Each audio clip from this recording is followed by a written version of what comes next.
My husband cheated on me and said that his wallet was stolen at the hotel. But when I searched his bag, I found a pack of contraceptives. A few months ago, on a regular Monday morning, I was in the midst of our hectic routine, preparing our 3 kids for school. At 8, the hustle was interrupted by the loud ringing of the phone. I wondered who could be calling so early. The caller ID displayed an unknown code, sparking my curiosity even more. "Hi?" I answered warily, holding the phone to my ear. To my astonishment, it was my husband, Mark, on the other end.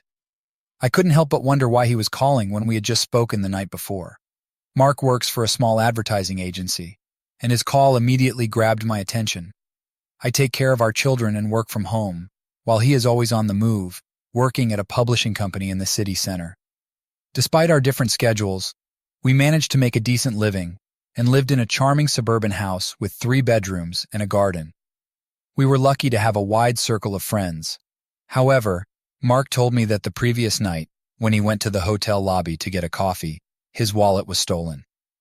"Please cancel our bank cards immediately and request new ones urgently," he said, sounding stressed.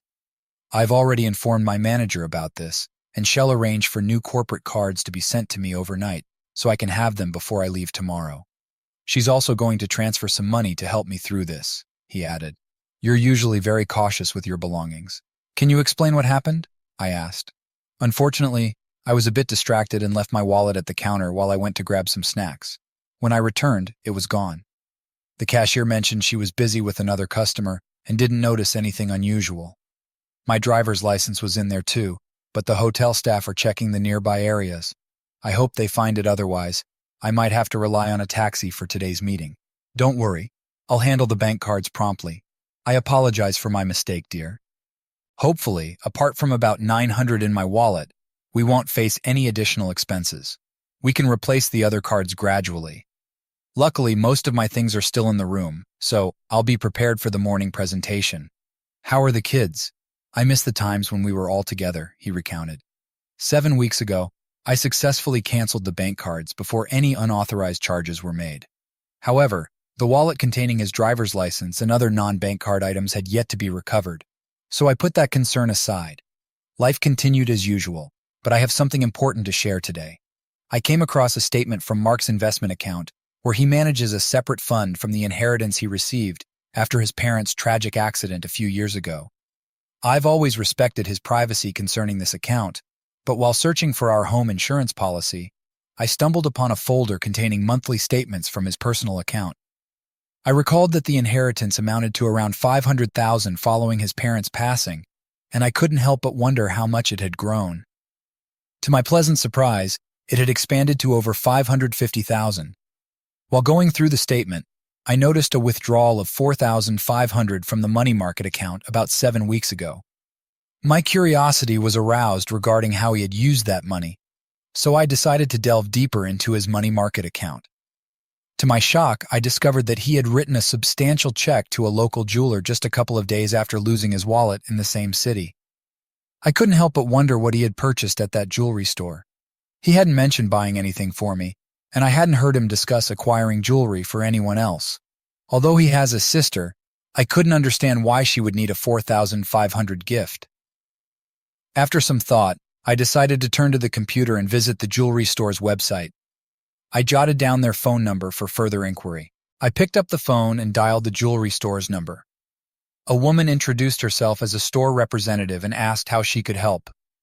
After giving my name and specifying the transaction I wanted to ask about, I explained that we had an issue with the purchase and were wondering if there was a store warranty in place. She looked up the transaction in her computer and then asked about the problem with the jewelry. I was momentarily confused, wondering what kind of jewelry he could have bought. Fortunately, the woman on the phone quickly clarified, "Oh, I remember this purchase." When he visited our store, he was visibly upset and mentioned that his wedding and engagement rings had been stolen. He wanted to replace them, which proved to be quite a challenge. While we were looking for suitable options, he used the company's credit card as collateral and later sent us a check to cover the cost. Now that you've mentioned the issue with the jewelry, I'd like to assure you that our store provides a 90-day warranty for such situations. Is it possible that the diamond setting has become loose?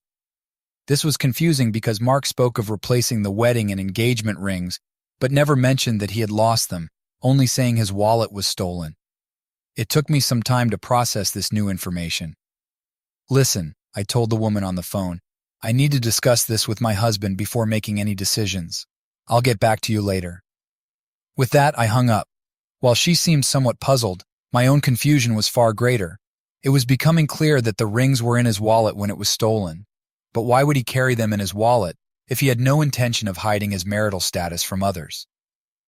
To the best of my knowledge, there were no professional reasons related to hiding one's marital status. However, if he wanted to appear unmarried in certain social situations, troubling thoughts began to fill my mind, suggesting that he might have thought about having an affair while away from home. The mere idea made my stomach turn. We had been married for 12 years and were blessed with 3 wonderful children, Sam, age 9, and Emily, age 7. I believed we had a perfect marriage and a happy family. Our personal life seemed fulfilling to me, or at least that's what I had believed. He traveled once a month, staying for 2 or 3 nights in distant cities. If he had such intentions, he might have seen it as a discreet opportunity. It seemed that losing the rings had deeply disturbed him, leading him to opt for replacements that closely resembled the originals. I had purchased those rings with my modest earnings, so they were not extravagant, and creating a near replica wasn't too expensive. He could have reported the loss to the insurance company, but I probably would have found out. If his wallet was genuinely stolen at the hotel, he should have reported it. I couldn't help but wonder what he claimed as missing. I decided to find the hotel's contact number and made the call. I asked about any records related to the theft of my husband's belongings. Surprisingly, they confirmed having a written account of the incident. I requested a copy to be emailed to me, and I received it shortly. The report was composed and signed by Mark himself. In the statement, Mark mentioned that his wallet was stolen while he was dancing in the hall. He had left his wallet at the booth where he was sitting, and upon his return, it was gone. Remarkably, Mark explicitly noted his hesitation to involve the police. As I took in this information, my thoughts raced, overwhelmed by the implications of what I had found. He had lied to me not only by hiding the truth about the stolen rings, but also by making up a story about shoplifting. While there could be another explanation, my mind couldn't come up with anything other than the unsettling thoughts swirling in my head. It became clear that I needed to understand the significance of losing those rings, or else they would continue to occupy my thoughts and drive me crazy. One thing was increasingly evident: those rings were in his wallet when he was dancing with an unknown person. Several weeks had passed since the incident, and he was about to leave on another trip in a few days. I realized I needed to get more details about his schedule for the upcoming trip. I wanted to understand what he typically did in the evenings away from home. If he was involved with other people, perhaps losing the rings had been a wake-up call, making him reconsider his actions. I knew that if I discovered his infidelity, it would likely mean the end of our marriage, though I dreaded considering how it might affect our children. He was undoubtedly a great father, but I couldn't bear the thought of him having custody of the kids, especially with his frequent business trips. My mind raced desperately, looking for any potential clues to reveal his faithfulness. What other information might hint at his actions during his trips? Did he engage in unprotected encounters or insist on using contraceptives? I assumed he would opt for protection because he wouldn't want to risk bringing home infections or the possibility of an unwanted pregnancy. After all, I had a vasectomy after the birth of our second child, making pregnancy impossible. He couldn't rely on the people he met having protection, so he must have had his own supply. One question remained: where did he keep them? It was unlikely he stored them at our house or in the car, so the office seemed the most likely place. He probably carried them with him on business trips. I knew he transported his work papers, laptop, and presentation materials in a large briefcase he kept in his office, but if he had an early morning flight, he'd bring his bag home the night before, then pack it in a suitcase for the airport. This detail was crucial. I needed to find an opportunity to search the briefcase before his departure. I hoped his next trip involved an early morning flight. I made a deliberate choice to stay calm and composed, not showing any signs that something was wrong. As it happened, when the kids returned from school, I was busy with various tasks and had little time to dwell on my suspicions. Nonetheless, the fear of his infidelity continued to linger in the back of my mind. When Mark returned from work, I found myself in a bit of a mess while preparing dinner. I accidentally spilled a dish of beans, creating a mess on the floor. The resulting chaos of cleaning up and managing the kids' activities left me looking somewhat disheveled. Fortunately, he didn't seem to notice any unusual behavior from me at that moment. After the commotion settled and everything was cleaned up, I greeted him with a kiss on the cheek. We sat down at the table, as we usually did, to enjoy dinner and engage in our typical chit-chat. Given our usual routine, I didn't expect him to have any growing suspicions about his upcoming trip. "So, you're heading out on another trip in a couple of days?" I asked. "Yes," he replied with little enthusiasm. "It's the same old routine. I'm not looking forward to it." My curiosity prompted me to dig deeper. "If you don't enjoy it, have you thought about applying for a different role? You've been with the company for quite a while and have a good understanding of various aspects of its operations. I think you could adapt to almost any position." He mentioned his desire to gain more experience before moving to a desk job. However, I gently appealed to his conscience. "The kids and I really miss you when you're not home," I added, hoping to evoke a sense of guilt. "I know. I'm sorry," he responded sympathetically. "I miss all of you too." Looking for more details, I continued. "So where exactly are you headed this time? Will you be leaving in the morning, giving us a chance to spend some time together before you go?" I held his gaze, mindful that our children could hear us. Despite trying to appear normal, my anxiety was evident as my stomach churned, making it hard to eat. He seemed to think everything was fine, as his reaction mirrored mine. I wondered if he had stomach issues, but it turned out he was eating without much enjoyment. Perhaps my suspicions were unfounded, but the urge to search his briefcase still lingered, as it could potentially provide insight into his loyalty. "I'm only going to Newton, so I'll be leaving tomorrow morning at 7:30, he mentioned. "I need something to keep me going until I return on Saturday," he added playfully, giving me a wink. I responded in a similar playful manner, trying to maintain a sense of normalcy. To my surprise, he blushed in response. His comment about bringing his briefcase home the night before his trip suggested he wouldn't be stopping at the office before heading to the airport.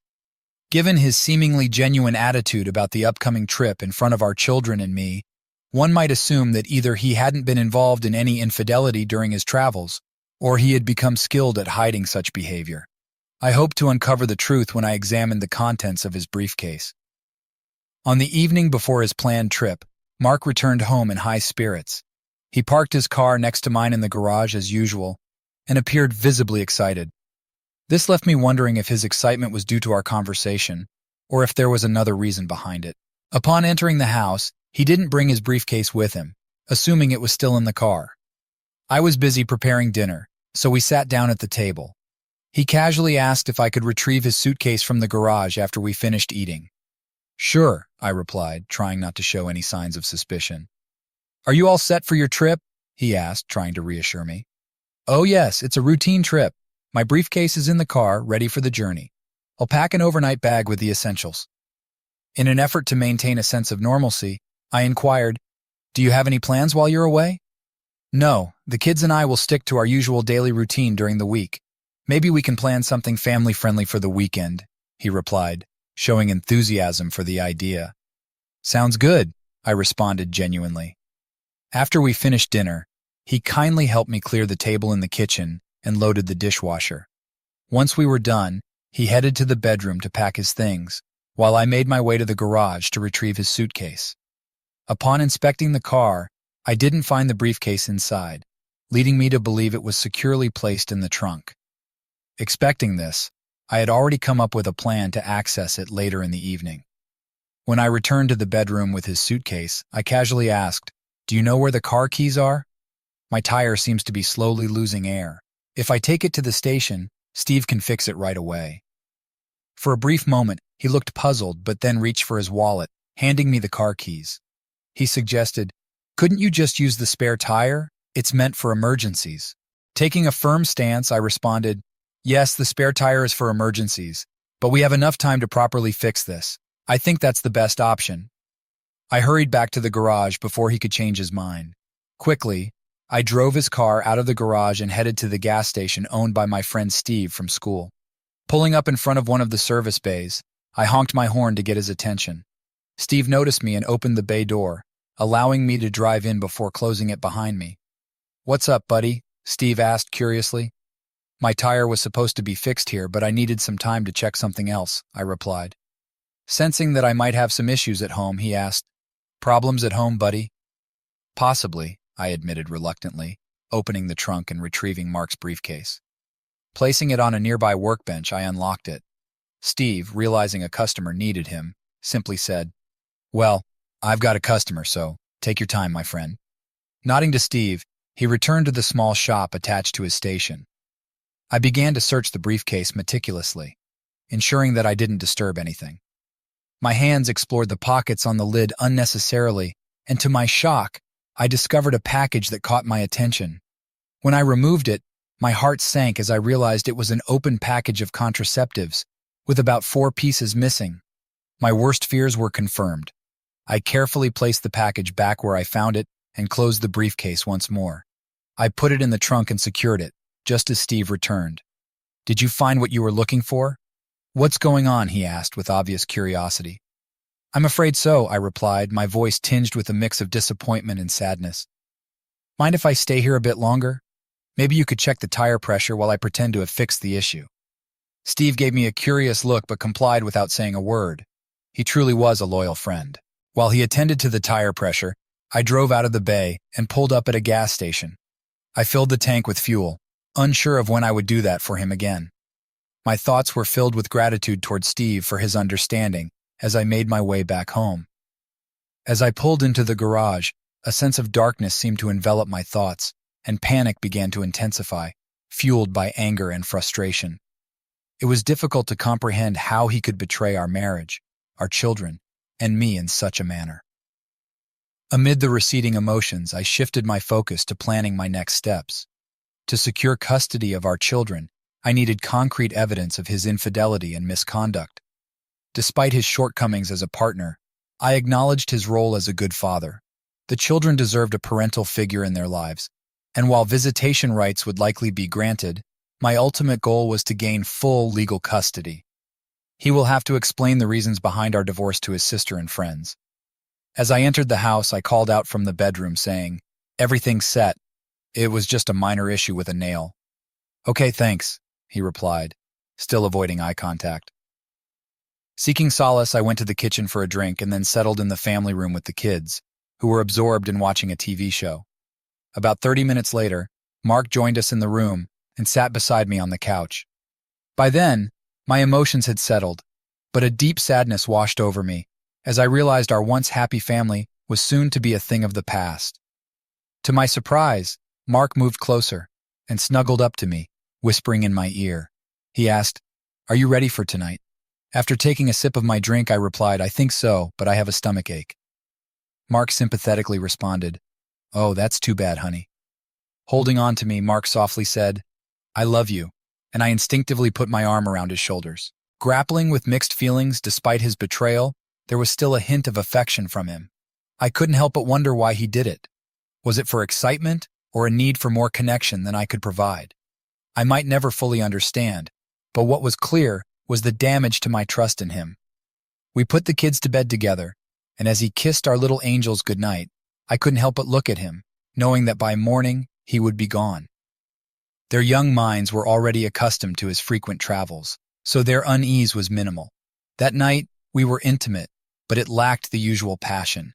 Sensing my distress, Mark asked anxiously, "Is your stomach still bothering you, dear?" I nodded and replied, "Yes, but I can handle it." Desperately hoping he would choose our love and marriage over the upcoming trip, I asked, "Do you really need to go on this trip?" Deep down, I wished it were all just a nightmare that would vanish. He sighed and replied apologetically, "I'm sorry, honey, but this trip is necessary. I'll do my best to wrap things up and return home as soon as I can. I'm really looking forward to the weekend with all of you." With a heavy heart, I sighed and said, "Okay, honey, it's time to get some sleep. You have to get up early for your flight. I'll take a quick shower now so I won't have to worry about it in the morning." "Okay," he replied. While he stepped into the shower, an impulse led me to inspect his suitcase to see what he had packed. Though the clothes on top seemed businesslike, I was surprised to find, upon closer examination, a selection of his most seductive underwear and a small black suit in which he always looked dashing.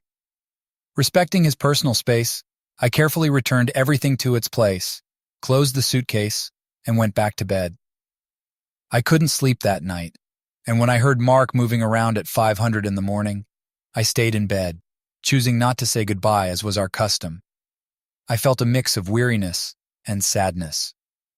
Leaning down to give me a kiss on the cheek before leaving, he asked, "Still not feeling well, honey?"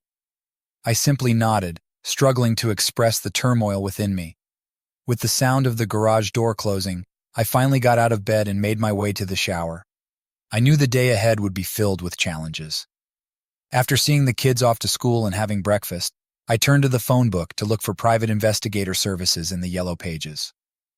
My main goal was to find an agency with a nationwide presence, preferably in the city Mark was heading to. I reached out to several agencies and eventually found one with a branch in his destination area.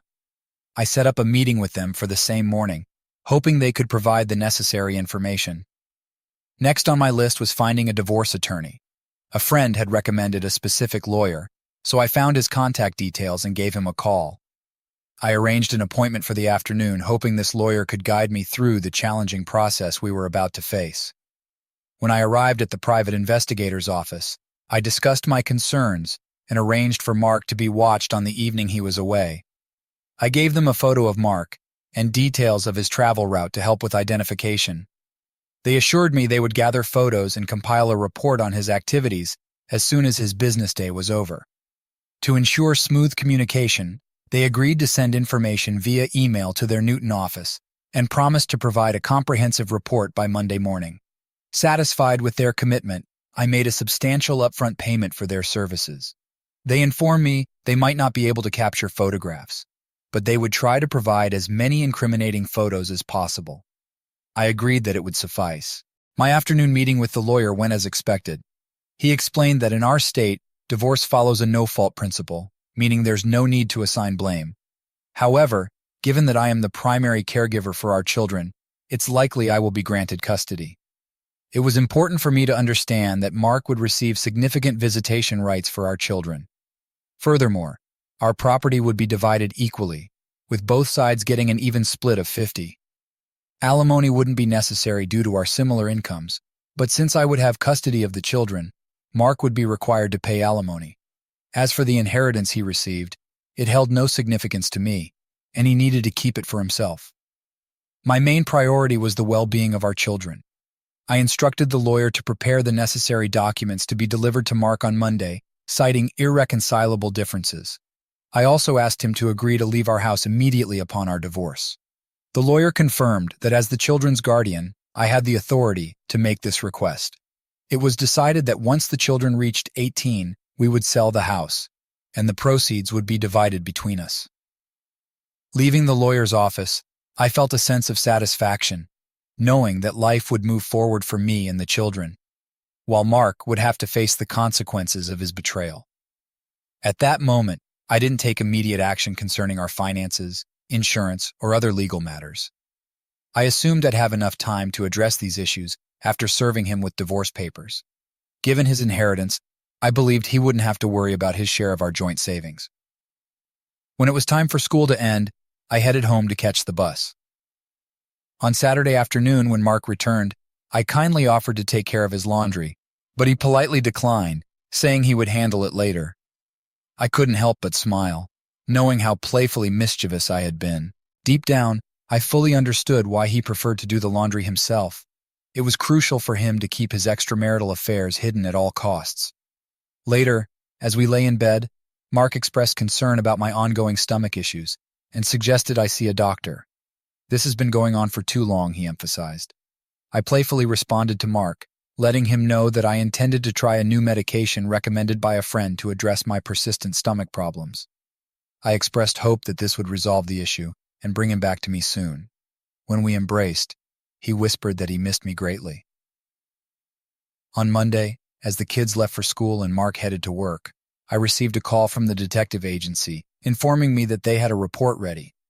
I told them I'd be there shortly, and within 30 minutes, I was sitting down with the office manager discussing the details. The office manager informed me that a report with attached photos had been emailed from Newton that morning.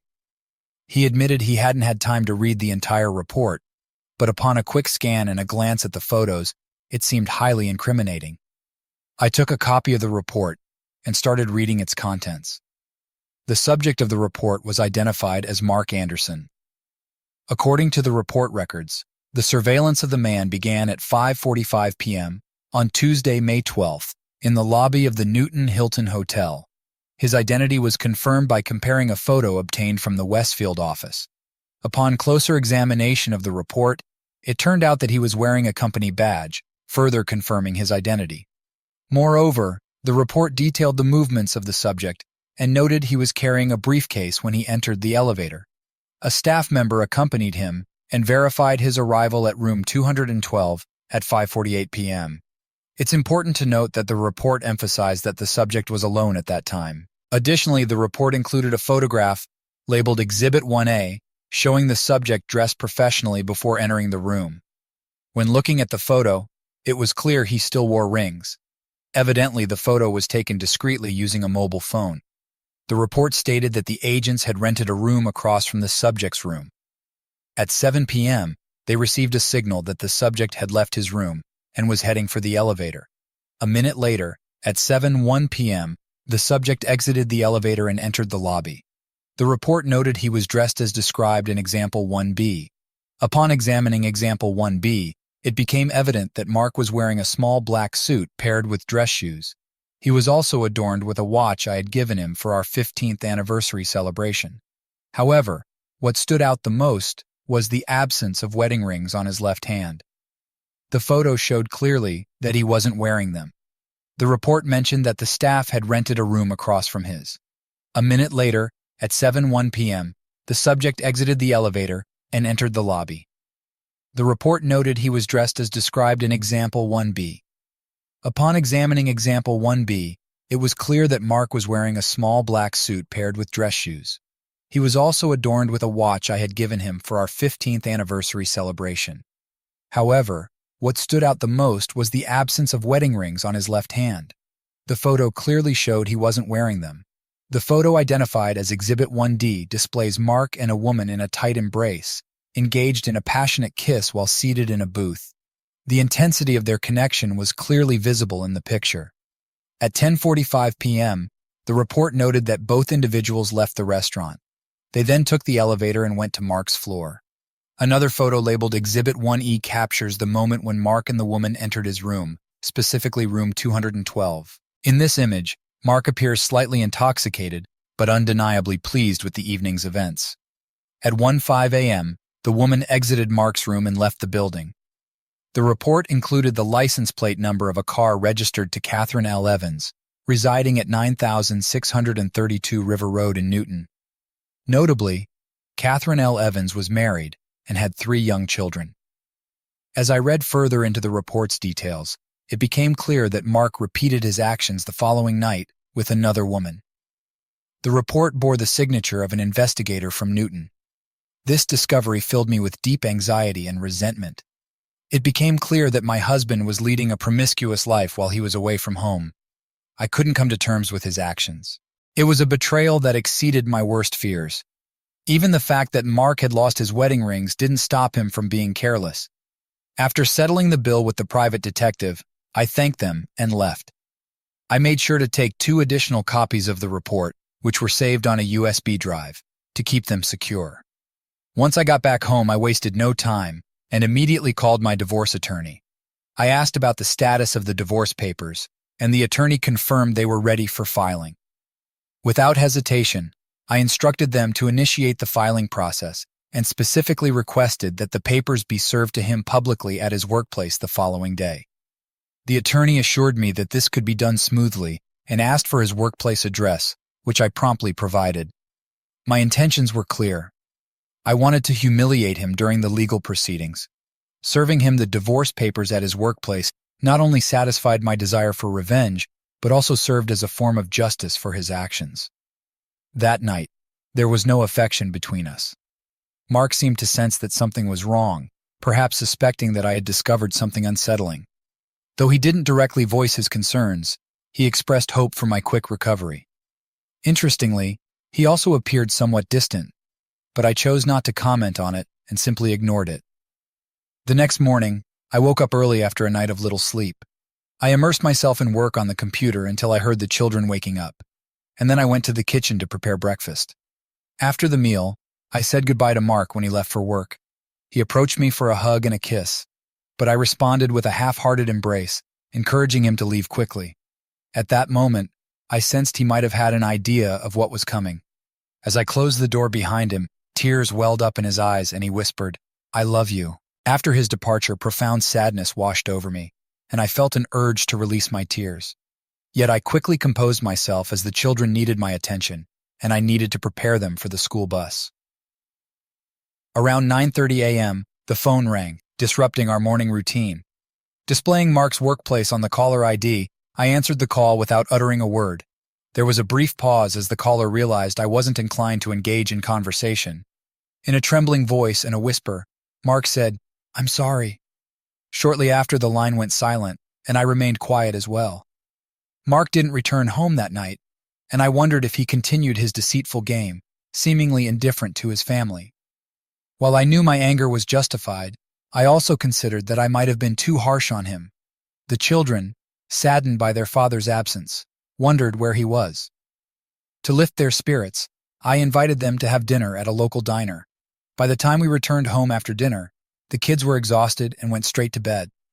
The next morning, Mark called with a request. "Honey, can I come home and pack my things? Can we talk?" Initially, a sense of guilt welled up within me, but it quickly faded. I replied calmly, "Why don't you come between 10 and 1? Then the kids and I won't be here." Regarding our conversation, I made it clear that I'd speak with him one-on-one in my lawyer's office only after he signed, notarized, and returned the divorce documents. "Then I'll listen to whatever you have to say," I added. There was a sob on the line before Mark answered, "All right." Shortly after, the phone went silent again. He signed the divorce papers, and 6 months later, our marriage officially ended. It turned out that he became a parent during the affair. Unfortunately, when he tried to hide it from his last lover, contraception failed.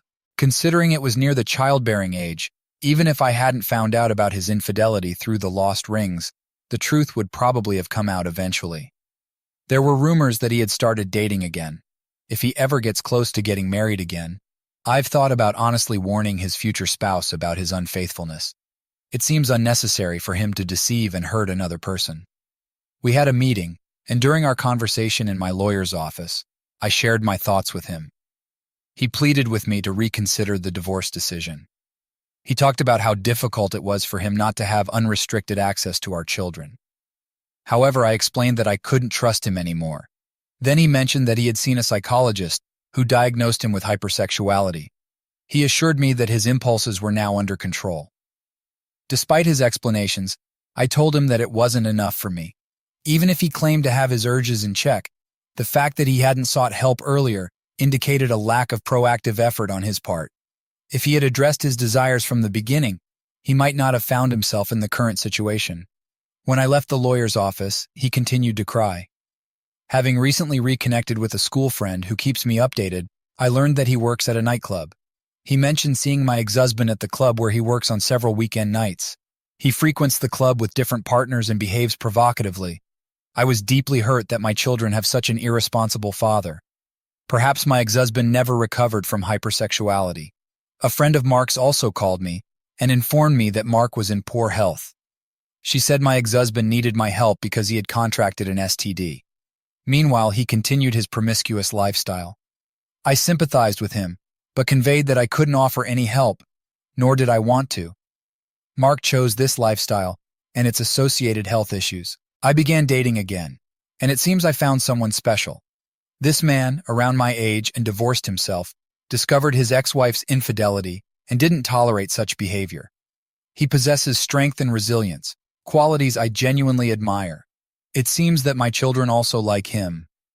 I believe this is a natural progression, and it's only a matter of time before I consider taking our relationship to a new level.